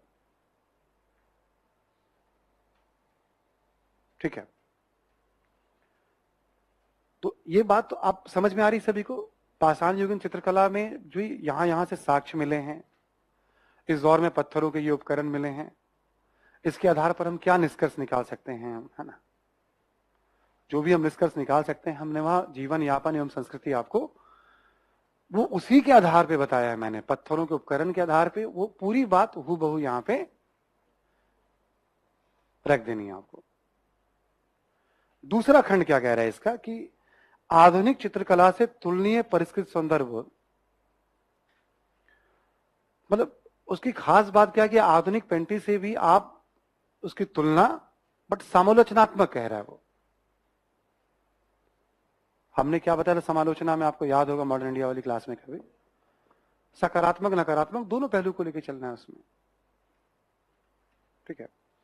तो थोड़ा हमको आधुनिक पेंटिंग के बारे में आइडिया हो जाए तब हम कुछ बात कर पाएंगे इसके बारे में। हम कभी कभी क्या होता है, क्वेश्चन यूपीएससी अधूरा पूछती है, जैसे क्वेश्चन अधूरा है। कैसे अधूरा है, मतलब मेरा ये कहना नहीं कि भाई एकदम से जो पूछ दिया भाई अब तो अनुशासन प्रिय लोग हम तो भाई उसको बताएंगे हम। आपने शैल कला कहा, तो शैल कला का मतलब, ठीक है, जो चित्रकला हो गई, क्योंकि रॉक पेंटिंग यदि इंग्लिश में आपने वर्ड यूज किया तब तो ठीक है, रॉक आर्ट आपने यूज किया तो उसमें पेंटिंग भी आ जाएगा, पत्थर के उपकरण भी आ जाएंगे। हम तो शब्दों से चलेंगे, ठीक है। और सांस्कृतिक जीवन को मतलब कैसे बता रहा है वो, ठीक है। फिर आपने केवल चित्रकला को तुलना करने के लिए कहा, ठीक है, केवल चित्रकला को, तो थोड़ा सा जैसे वाक्य को और पूरा कर देने से मतलब कभी कभी क्लैरिटी बन जाती है, बट पूछने वाला है वो कई बार जो क्वेश्चन बना रहा होता है वो अपने आप में बहुत आह्लादित हो जाते हैं, भाई जानकार होते भाई हमने बनाया है कुछ क्वेश्चन, सब भेज दो, मतलब यूपीएससी में आया तो फिर बच्चों को भी समझ में आ कि कुछ पूछा है हमने, है ना, ठीक है। तो थोड़ा सा ना मतलब जो तार और बहुत सारे प्रश्न में ऐसा होता नहीं है नॉर्मली, मतलब बहुत अच्छे क्वेश्चन स्टैंडर्ड, तो कोई डाउट ही नहीं है, मतलब काफी योग्य लोग हैं और उसको तो सवाल ही नहीं उठा सकते हम लोग, ठीक है ना। बट कभी कभी कुछ अधूरापन सा रहता है क्वेश्चन, इसमें भी थोड़ा बहुत है वैसा, ठीक है, बट इट्स ओके। जो बात हमने पढ़ी उसको तो हम रख सकते हैं ना हम, यस। तो उसको पढ़ना और समझना, अच्छा ये कह रहा है, बात करना होता है भाई शैल कला यानी पत्थरों की कला, जहां ना समझ में थोड़ा अंग्रेजी में पढ़ लिया। हमने शुरू से कहा है आपको यूपीएससी के क्वेश्चन पेपर हिंदी और अंग्रेजी, पीटी और मेंस दोनों को पढ़ने की आदत डालिएगा। मुश्किल से 50-100 अंग्रेजी के शब्द हैं जो बार बार रिपीट होते रहते हैं, थोड़ा वो आपको हेल्प भी करेगा, मतलब वैसे अंग्रेजी भी रिच हो जाएगी उससे आपकी, कुछ शब्दों की संख्या बढ़ जाएंगे आपके, है ना, ठीक है। तो एक तरह से राउंड 1 जो राइटिंग का है वो यहां पे अब रोक रहा हूं, हम लोग अब आगे सिलेबस को, अब समझ में आ गई बात ना, ऑब्जेक्टिव भी क्लियर है ना, आपको इन्फॉर्मेशन कैसे ध्यान रखने, पाषाण काल हड़प्पा काल, बस पढ़ते जाओ, कॉपी को ध्यान रखते जाओ, ठीक है। जब प्रैक्टिस करोगे कुछ कुछ नई जानकारी वगैरह आ गई, अपना थोड़ा बहुत एडिशन हो जाएगा आपका, बट इसको याद रखना है। अब चलते हैं, इसके बाद हम लोग ताम्र पाषाण काल की बात करते हैं और फिर वैदिक साहित्य की बात करेंगे। लिखें आप जरा, ताम्र पाषाण संस्कृति,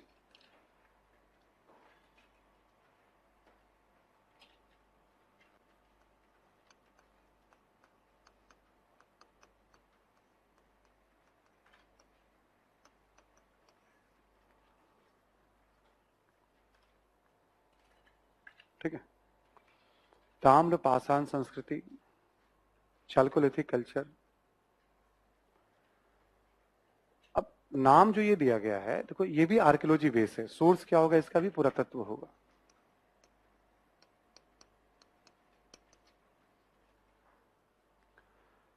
नाम से बहुत क्लियर है कि तांबे और पत्थर के उपयोग करने वाली संस्कृति,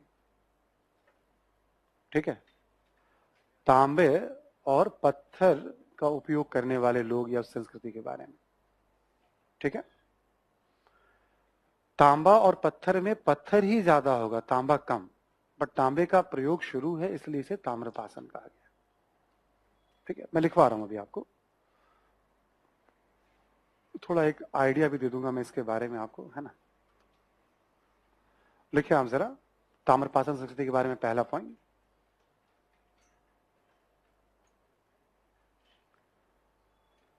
लिखें, कालक्रम के अनुसार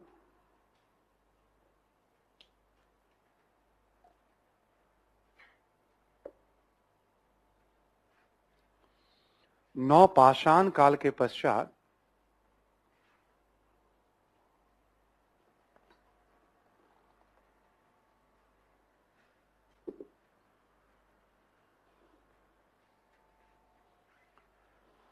कालक्रम के अनुसार नवपाषाण काल के पश्चात भारतीय उपमहाद्वीप के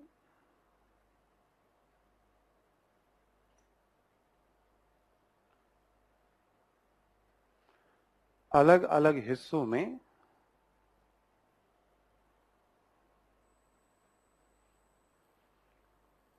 ताम्रपाषाण संस्कृतियों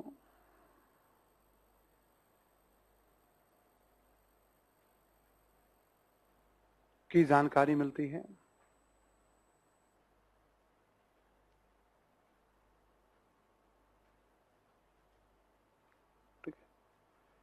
ठीक है, चूंकि नवपाषाण काल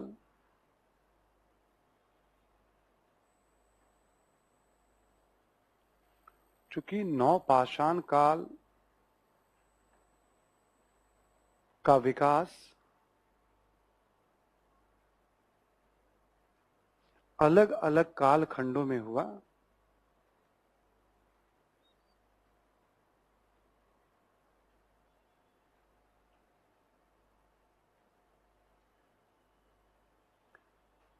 अतः ताम्रपाषाण संस्कृति के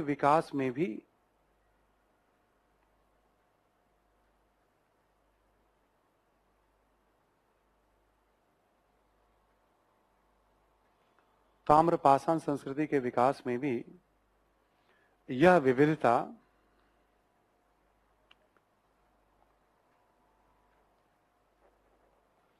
दिखाई पड़ती है।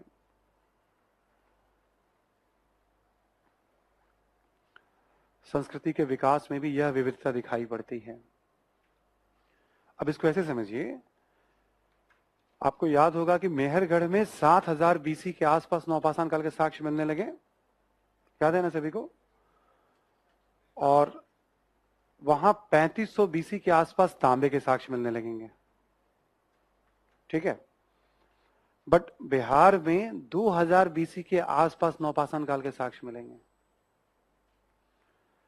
और दक्षिण भारत में 2500 बीसी के आसपास नवपाषाण काल के साक्ष्य मिलते हैं। ठीक है, ये हमने एक आइडिया आपको दिया था उस समय कि इस वाले इलाके में 7000 6000 बीसी के आसपास, यूपी वाले इलाके में 5000 बीसी के आसपास, तो कहीं पे 2000 बीसी के आसपास, कहीं पे 2500 बीसी के आसपास। तो नवपाषाण काल के बाद वहां के जो लोग होते हैं धीरे धीरे जीवन को और उन्नत बनाने के लिए, ये भी एक गजब का चीज है कि अधिकांश क्षेत्रों में तांबे का ही प्रयोग पहली बार हुआ है मानव की विकास यात्रा में। ऐसा नहीं कि यहां के लोगों से तांबा का ज्ञान यहां पहुंचा होगा।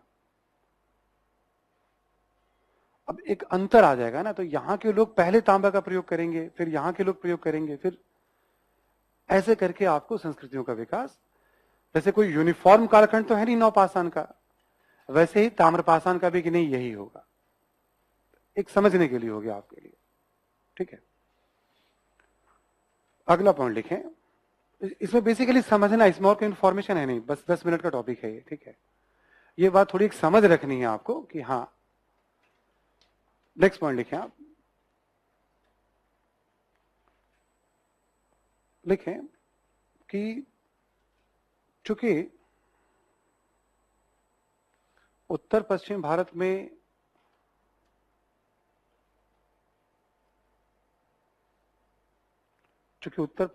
में नवपाषाण संस्कृति का पहले विकास हुआ,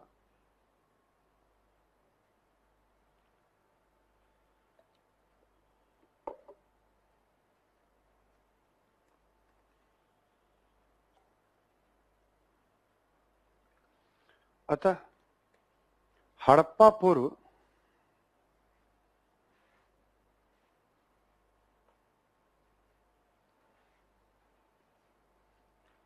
मतलब हड़प्पा कहने के मतलब परिपक्व हड़प्पा की बात कर रहे हैं हम। ठीक है, 2600 से 1900 बीसी। अतः हड़प्पा पूर्व एक ताम्रपाषाण संस्कृति हड़प्पा पूर्व ताम्रपाषाण संस्कृति की जानकारी मिलती है।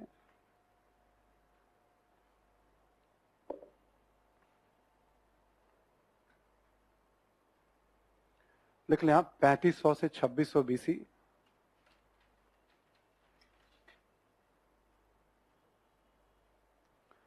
एक रफ आइडिया है, ये सब समझा चुका हूं आपको मैं, कालखंड बदलते रहते हैं, ठीक है। तो इस वाले क्षेत्र, अब मान लो 3500 से 2600 बीसी के बीच में यहां तांबे के प्रयोग करने वाले लोग हैं। 9 साल का अनुमान लगा, 9 साल बहुत होता है। तब भी बाकी जगह नौपाषाण अभी आया नहीं है ना। तब तक हम क्या देखते हैं, यहां हड़प्पा सभ्यता 2600 से 1900 बीसी। जब यहां हड़प्पा सभ्यता इस वाले फेज में है, तब हिंदुस्तान के अलग अलग हिस्सों में नौपाषाण संस्कृति। अब आप ऐसे सोचो कि एक तरफ एक शहरी सभ्यता है और एक तरफ नौपाषाण युगीन संस्कृति है। इनके बीच संबंध था या नहीं था, कहना मुश्किल काम है। ये बात तो समझ में आ रही है यहां तक ना सभी को? समझ में आ रही सभी को ना? जैसे आप मान लो यहां पे 3500 से 2600 बीसी के बाद हड़प्पा सभ्यता आ गया, तो उसी के समकक्ष इधर कौन कौन लोग थे? तो ज्यादातर हिस्सों में नौपाषाण ही चल रहा था।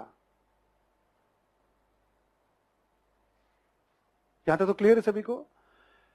जब हड़प्पा का पतन हो गया, तो हड़प्पा के पतन के बाद हड़प्पा वाले क्षेत्रों में फिर एक ताम्रपाषाण संस्कृति दिखती है हमें। शहरी सभ्यता गायब हो गई और तांबे के प्रयोग करने वाले ग्रामीण संस्कृति के लोग हैं। तो हड़प्पा के पतन के बाद ये संयोग ऐसा बैठता है कि देश के दूसरे हिस्सों में भी हमें ताम्रपाषाण संस्कृति, जबकि वो विकास की स्वाभाविक प्रक्रिया है। तो भारत में जो ज्यादातर ताम्रपाषाण संस्कृति आपको दिखेगी आर्कियोलॉजी की भाषा में, वो मोटे तौर पे 1900 से 1200 और 1000 बीसी के आसपास दिखेगी आपको, ठीक है। केवल अंडरस्टैंडिंग, ये पूछेगा कभी भी नहीं आपसे क्या है, बट चूंकि जब हम पढ़ते हैं ना, थोड़ी भी समझ नहीं बनती तो ये हो क्या रहा है वाली बात हो जाती है। तो केवल समझाने के लिए बताया, सब अनुसंधान का विषय है। 5-7 महत्वपूर्ण तथ्य मैं अब लिखाऊंगा इससे जुड़े हुए, ठीक है ना, उससे ज्यादा कुछ है नहीं। बट एक समझना कि ऐसा माना गया है। नौपाषाण काल की विशेषता याद है क्या सभी को? खेती याद है ना सभी को? पशुपालन, मिट्टी के बर्तन, अस्थायी आवास, पॉलिशदार उपकरणों का उपयोग, पहिए का ज्ञान। ध्यान है मोटे तौर पे सारी बातें आप, है ना, ये सब ठीक है। जब आपसे कहा जाए ताम्रपाषाण काल में लोगों का जीवन कैसा था, कुछ भी चेंज नहीं करना है, बस एक नया क्या था, तांबे का प्रयोग, ठीक है। तो सेम कॉन्सेप्ट आ जाता है। आप कहीं भी पढ़ेंगे, आप तो कुछ भी पढ़ें, 10-20-30 पेज का भी पढ़ जाए चैप्टर, आप कुछ है नहीं आइडिया के बेसिस पे, इतना ही है। नौपाषाण काल के बाद जीवन में एकाएक तो जैसे नहीं हो जाएगा, जैसे मान लो अभी एक दौर में है, एकाएक पता चला कि हम मार्स पे पहुंच गए, ऐसा तो होगा नहीं भाई। यहां नौपाषाण है तो यहां अगला फेज आएगा विकास का, फिर अगला फेज आएगा विकास का। वही अस्थाई आवास और ग्रामीण संस्कृति जैसी चीज आपको दिखाई पड़ेगी, ठीक है। अगला इसमें लिख लें आप एक लाइन और, लिखें हड़प्पा सभ्यता के पतन के पश्चात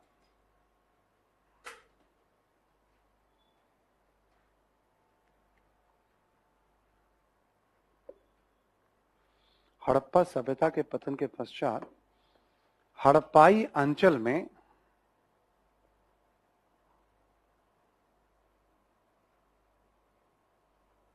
फिर एक बार नौपाषाण युगीन संस्कृति, ताम्रपाषाण कर लीजिएगा, फिर एक बार ताम्रपाषाण युगीन संस्कृति के साक्ष्य मिलते हैं।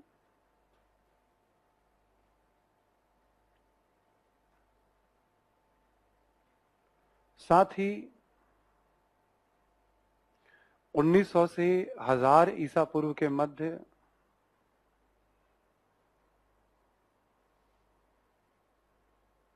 1900 से 1000 ईसा पूर्व के मध्य देश के अलग अलग हिस्सों में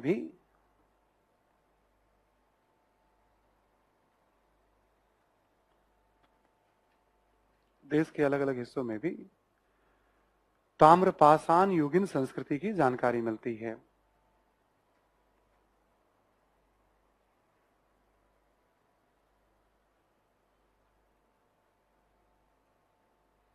ताम्रपाषाण युगीन संस्कृति की जानकारी मिलती है।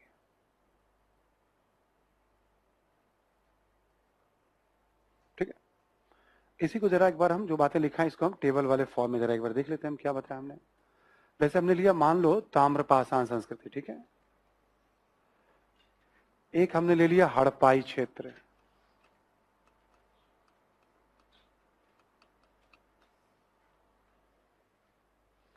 ठीक है। मैं स्क्रीन पे शायद ना दिखूं, जो अपने ऑनलाइन स्टूडेंट हैं, हरदेश, नीरज, पूजा, सोनम, है ना, गुड मॉर्निंग सभी को, और भी बहुत सारे लोग हैं इसमें, है ना। ये समझ में आ रही सभी को? जैसे अब हम क्या देख रहे हैं, ताम्रपाषाण संस्कृति। आपको क्या ध्यान में रखना है, नौपाषाण वाली सारी विशेषताएं, बस तांबे का यूज, इतना ही कॉन्सेप्ट रखना है आपको। हड़प्पाई क्षेत्र में 2 फेज दिखेंगे आपको हड़प्पाई अंचल में। एक, उसे हड़प्पा पूर्व कहते हैं, जो मैंने अभी आपको बताया 3500 से 2600 बीसी, ठीक है। एक हड़प्पा पूर्व कहते हैं जो 3500 से 2600 बीसी। फिर क्या हमने बताया था, हड़प्पा सभ्यता 2600 से 1900 बीसी आ गया। जब शहरी सभ्यता का पतन हो गया तो फिर शहरों के आसपास फिर एक ग्रामीण संस्कृति की जानकारी हमें मिलती है, उसको भी हड़प्पोत्तर या उत्तर हड़प्पा या परवर्ती हड़प्पा, जो नाम दे दीजिए आप इसको, मतलब पोस्ट हड़प्पा बेसिकली कहा जाता है उसे, है ना। तो ये वाला हिस्सा आपको दिखेगा यहां पे 1900 से 1200 बीसी के आसपास, ठीक है। हड़प्पाई क्षेत्र में 1900 से 1200 बीसी के आसपास दिखेगा आपको।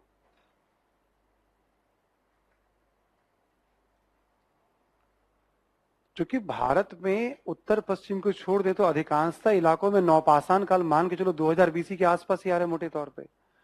तो देश के अलग अलग हिस्सों में भी इसी समय आपको ताम्रपाषाण लोग दिखेंगे, ठीक है। तो एक तो ये हो गया आपका। दूसरा, क्षेत्र आधारित, ठीक है।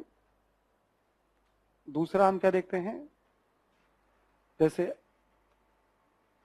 आहार संस्कृति, ठीक है। मैं भी बता रहा हूं, कैथा, मालवा, जोरवे, लिख लेंगे आप, आहार, कैथा, मालवा, जोरवे।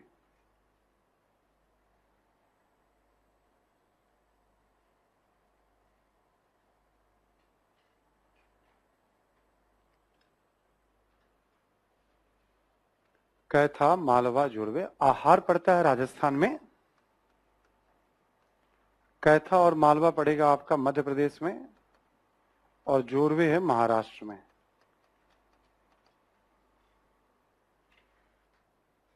ठीक है। जोरवे है महाराष्ट्र में।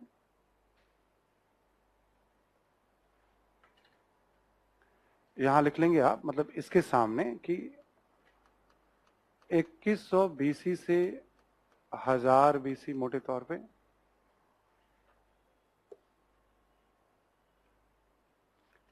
इन सब के बारे में 2100 से 1000 बीसी के बीच में सब आ जाएंगे। मैं फिर बोल दे रहा हूं एक बार, आहार, कैथा, मालवा, जोरवे, ठीक है। अब आप ऐसे देखोगे, हड़प्पाई क्षेत्र में तो ग्रामीण लोग हैं ही, उसी समय राजस्थान के जो उदयपुर वगैरह ये सब इलाका है, इसके आसपास आप देखोगे एक आहार गिलुंद संस्कृति,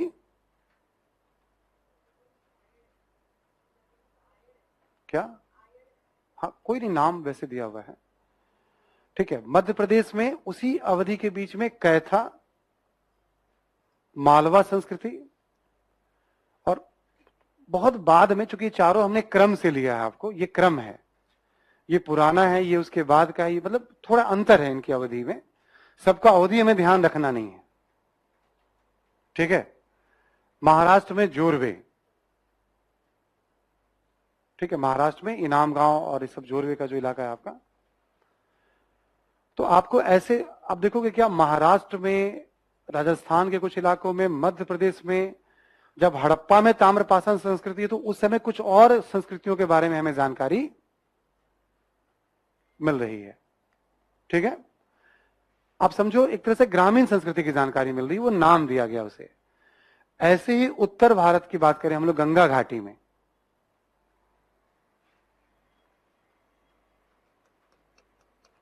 मुख्यतः गंगा घाटी में, है ना, मुख्यतः गंगा घाटी में ओसीपी, बीआरडब्ल्यू, पीजीडब्ल्यू लिख लें आप,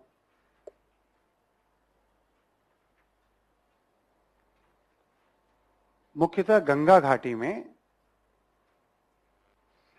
ओसीपी, बीआरडब्ल्यू, पीजीडब्ल्यू,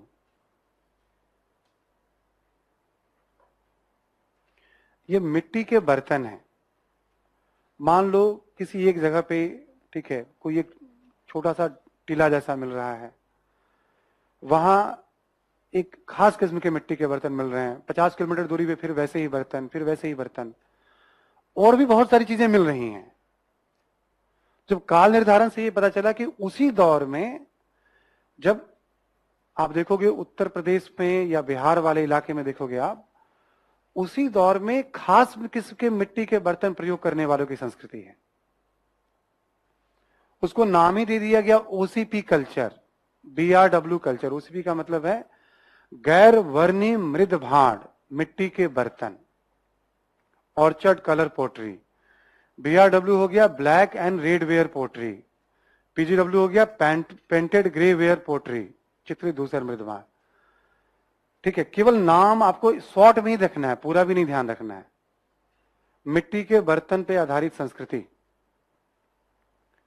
इसको ऐसे समझेंगे कि एक खाका में कि 2000 से 1000 बीसी के बीच में, बाकी सब डेट भूल जाओ आप,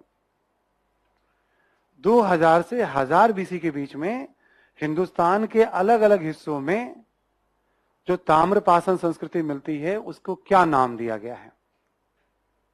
एक छोटा सा लाइन इसे बना लें हम, इससे ज्यादा तस्वीर साफ हो जाएगी, बाकी सब भूल जाओ जो बताया, ठीक है। वो एक अलग तरीके से, अलग मकसद से बता रहा था मैं आपको, ताकि वो इतिहास के क्रम को थोड़ा समझने में आपको हेल्प मिलेगा। बस सिंपल सा है, डेट वेट का कोई रोल है नहीं इसमें, मैं बार बार समझा रहा हूं। छोटा सा इधर उधर मतलब 1000 साल, 10,000 साल, 5,000 साल हो जाता है गणना में, ठीक है ना, तो डेट वगैरह का कोई बहुत रोल नहीं है, बट अंडरस्टैंडिंग का रोल है। अब आप सोचो, हड़प्पा के पतन के बाद उस क्षेत्र में ग्रामीण समाज के लोग, संयोग से उसी समकक्ष यूपी और बिहार में ग्रामीण समाज, जिसे ओसीपी बीआरडब्ल्यू कहा गया है, उसी दौरान राजस्थान में भी ग्रामीण समाज के लोग, महाराष्ट्र में भी ग्रामीण समाज के लोग, उसी दौरान दक्षिण भारत में भी ताम्रपाषाणिक लोग हैं, बट वहां कम समय के लिए। दक्षिण भारत में भी ताम्रपाषाणिक लोग हैं, तो पूरे भारत में आपको एक ताम्रपाषाणिक संस्कृति दिखेगी 2000 से 1000 बीसी के। उसका कालखंड अलग अलग हो सकता है। कहीं भी जाओगे तो आप क्या सोचोगे, अच्छा खेती करने वाले हैं, ये पशुपालन वाले हैं, पत्थर का उपकरण है, तांबे का प्रयोग करते हैं, अस्थाई आवास है इनके पास, है ना। कहीं पे भी आप जाओगे तो क्या, सब नौपाषाण वाले फीचर को आपने ऐड करना है। इतनी बात तो समझ में आ गई सभी को। इससे कोई ऐसा क्वेश्चन, चूंकि इस पे शोध जारी है, बहुत बिखराव है इसमें, अब कभी कभी क्या होता है, जैसे मान लो छठी वाली एनसीईआरटी की बात करें हम, उसमें आप कभी पढ़ोगे, आप देखोगे उसमें एक इनाम गांव का जिक्र किया गया है। ठीक है, उसमें खास तरह की कब्र की बात की जा रही है। 5 कमरे का एक मकान है और बीच में आंगन में एक व्यक्ति को पैर मोड़ करके दफना दिया गया है। ठीक है ना, दफनाया जाता तो सिर उत्तर की तरफ होते थे और इनाम गांव की बहुत सारी चर्चा है। वो बेसिकली ताम्रपासन के रेफरेंस में ही वो आ रहा है। ठीक है, ताम्रपासन के रेफरेंस में ही बेसिकली वो आ रहा है, बस वो एक जिक्र किया गया है। आर एस शर्मा पूरे एक 12-14 पेज का एक पूरा चैप्टर लिखते हैं जो आप पढ़ते पढ़ते परेशान हो जाओगे। अब नहीं होगे, कम से कम आप समझ में आ जाएगा कि क्या पढ़ना है इसमें। उतना इंपॉर्टेंट होता तो मैं भी आपको बहुत सारी बातें बताता लिखाता, बट ठीक है, इसको ऐसे ही छोड़ दीजिए आप। कुछ कुछ काम की बातें इसमें हम लोग, एक क्या हो सकता है, जैसे ये ताम्रपासनिक संस्कृतियों का क्रम है, नाम या क्षेत्र आधारित, तो कभी हो सकता है क्रम पूछ ले आपसे। ये मिट्टी के बर्तन आधारित संस्कृतियों का क्रम पूछा गया है ऑप्शनल में। जब ऑप्शनल हुआ करता था यूपीएससी में, तब ऐसे क्वेश्चन कभी कभी, ये सबसे पहला लेवल का क्वेश्चन होता है। तो इस टॉपिक का जो सबसे लेवल 1 होता है ऑब्जेक्टिव में, वही करा रहा हूं मैं आपको। ठीक है, ऑब्जेक्टिव में ऑलरेडी पूछा जा चुका है। तो पहले इस तरह की संस्कृति वाले लोग थे, फिर ये संस्कृति वाले लोग थे, फिर ये संस्कृति वाले लोग थे। इन सबका भी कालखंड में अंतर दिया हुआ है, क्रम है ये।